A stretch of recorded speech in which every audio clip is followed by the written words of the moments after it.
नमस्कार दोस्तों, स्वागत है आपका हमारे यूट्यूब चैनल में। हम यहाँ पे जो बात करेंगे वो सिद्ध साहित्य पे बात करेंगे।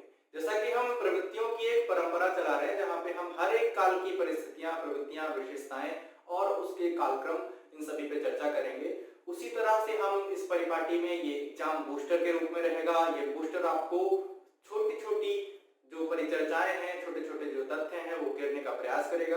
ये बूस्टर आपको इस पूरी प्लेलिस्ट के अंतर्गत मिलते रहेगा जहां पे हम छोटे छोटे विषयों पे आपका ध्यान ले जाएंगे, जो आपके एग्जाम में सीधे सीधे एक एक लाइन में, दो दो लाइन में क्वेश्चंस आते रहते हैं। तो सभी लोग PGT, NET, JRF, DSSB, assistant professor, इन सभी परीक्षाओं की तैयारी कर रहे हैं तो आप हमारे चैनल से जुड़े, आप हमारी महत्वपूर्ण जानकारी परिचर्चा प्राप्त करें।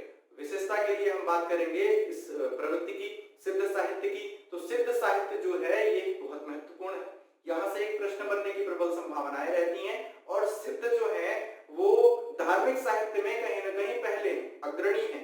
और इसमें हम बात करेंगे कि कैसे इनका विकास, प्रस्फुटन और कैसे साहित्य की विशेषताएं इनके द्वारा प्रयुक्त की गई।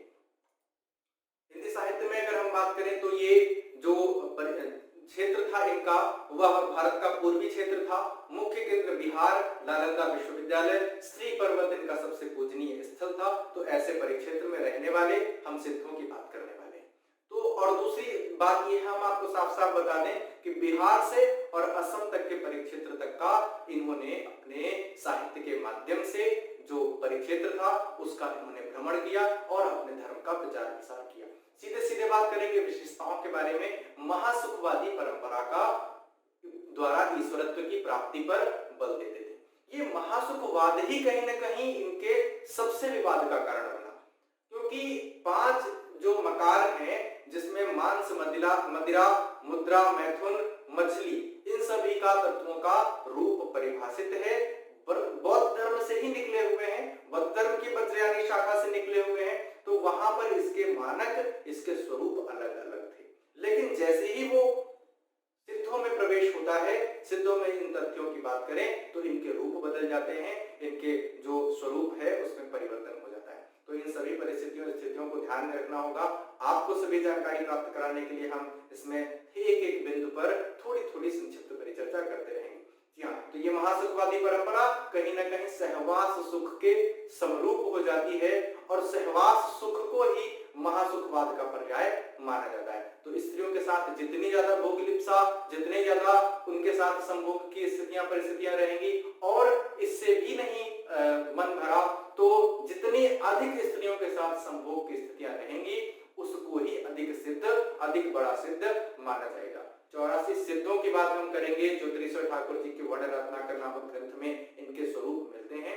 पा जो अंतिम शब्द है हर एक के नाम के आगे लगता है, जो कहीं सम्मान सूचक भी है और जाति सूचक भी है, एक रूपता का बोध कराने का काम करता है। देहवाद का महिमा मंडल और सहज साधना पर बल दिया गया।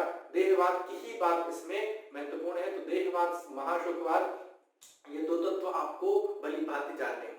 बौद्ध धर्म के वज्रयान तत्व का प्रसार करने के लिए साहित्य जो देश भाषा या जनभाषा में लिखा गया वह कहीं ना कहीं सिद्ध के परिपाटी के अंतर्गत आता है। मैंने कहा कि धार्मिक साहित्य जैन, नाथ और सिद्ध ये तीनों ही लिखे गए और तीनों ही साहित्यों के जो जैन साहित्य लिखे गए उन सभी में भाषा लोक भाषा रही, जन भाषा रही, समाज, परिक्षेत्र, क्षेत्र की, अंचल की भाषा का प्रयोग किया गया, क्योंकि तभी हम एक एक व्यक्ति से जुड़ सकते हैं। निम्न से निम्न, उच्च से उच्च, दोनों ही वर्गों पर हम अपनी भाषाई अधिकार जमा सकते हैं। जी हाँ, तंत्र साधना पर बल दिया गया। जब तक जादू टोना वह सब इस परंपरा के अंतर्गत रहता था।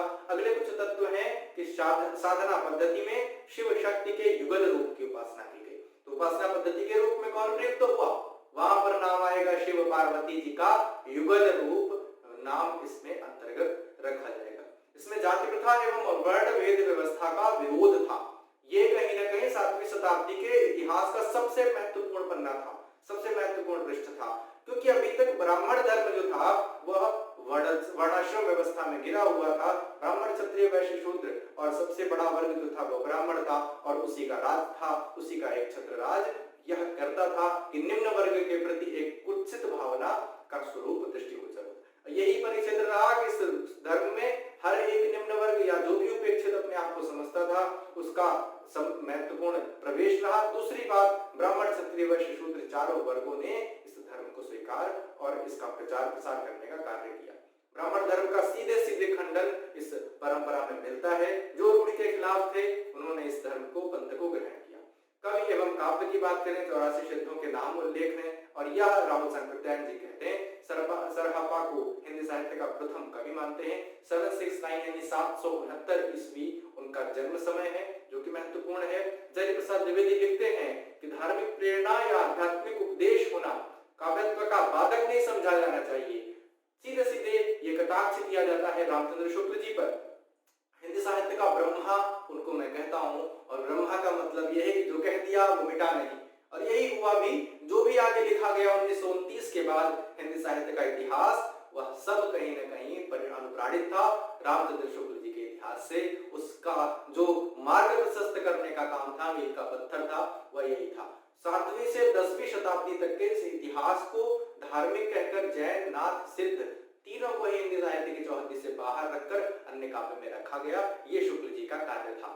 और उन्होंने रासों के 12 ग्रंथों को, रासों 7 और 5 अन्य ग्रंथों को, 12 ग्रंथों को हिंदी साहित्य में स्थान देने का काम किया। तो ये कहीं ना कहीं अलग बात थी। इसी के विरोध में, इसी के कटाक्ष के लिए अजय प्रसाद द्विवेदी जी कहते हैं साफ साफ कि धर्म साहित्य अगर ये होता तो धर्म साहित्य की जो आध्यात्मिक उपदेशात्मकता है वह काव्यत्व का बाधक नहीं है। और कहीं ना कहीं अगर ऐसा होता तो तुलसीदास, सूरदास और जितना भी धार्मिक साहित्य भक्ति काल में लिखा गया, एक कालखंड ही गायब हो जाता और हमारे पास रीति काल से ही काव्य प्रारंभ माना जाता। तो कहीं ना कहीं ये भी एक महत्वपूर्ण बिंदु तत्व था। हम बात करेंगे इसमें किस प्रकार के काव्य लिखे गए, कितनी श्रेणियां थी। तो नीति आचार संबंधी ग्रंथ लिखे गए, क्योंकि धर्म क्या करता है, धर्म दार्शनिकता की बात करता है। दर्शन, धर्म एक दूसरे के समरूप हैं। दूसरी बात कि धर्म जो है वह उपदेशात्मक स्वरूप में नीति, सदाचार, आचार की बातें करता है। पहला तत्व यहाँ पे प्रधान हो गया। दूसरा है उपदेश परक साहित्य, जहाँ उपदेशात्मकता प्रखर और मुखर रहेगी। साधना संबंधी या रहस्यवादी साहित्य। तो साधना तो सीधी सीधी बात है, आपको पूजन अर्चन जब तक ये सभी समझ में आ रहा होगा। रहस्यवाद क्या है कि माया से मोक्ष की प्राप्ति के लिए जो मार्ग अग्रसर होता है, वह पूरा का पूरा मार्ग क्या कहलाता है, वह कहलाता है रहस्यवाद। और सीधी सीधी पंक्ति है कि बूंद समानी समझ में सुकत हेरी जाए। सीधी सीधी बात है कि आत्मा परमात्मा में लीन होना चाहती है, यानी यह बूंद उस समुद्र में लीन होना चाहती है। इसके लिए जो मार्ग है वह रहस्यवादी पद्धति के माध्यम से हम परिचालित करते हैं, प्रस्फुटित करते हैं। तो इन सभी तत्वों के साथ हमने सिद्ध साहित्य की जो भी महत्वपूर्ण चर्चाएं, परिचर्चाएं थी आप तक पहुंचाई। हिंदी साहित्य के इतिहास से जुड़े हुए सभी जानकारी हम आपको प्रतिदिन उपलब्ध कराते रहेंगे। ये सेशन है एग्जाम बूस्टर का, और ये बूस्टर आपके लिए बेहतर रहेगा, आपके लिए महत्वपूर्ण रहेगा, और सभी महत्वपूर्ण चर्चाएं आपको छोटे छोटे कैप्सूल के माध्यम से, एग्जाम कैप्सूल्स के माध्यम से मिलती रहेंगी। सभी परिचय जो है आपको रहेंगे। जी हाँ, तो हमारे चैनल को लाइक शेयर सब्सक्राइब करना आपकी जिम्मेदारी है।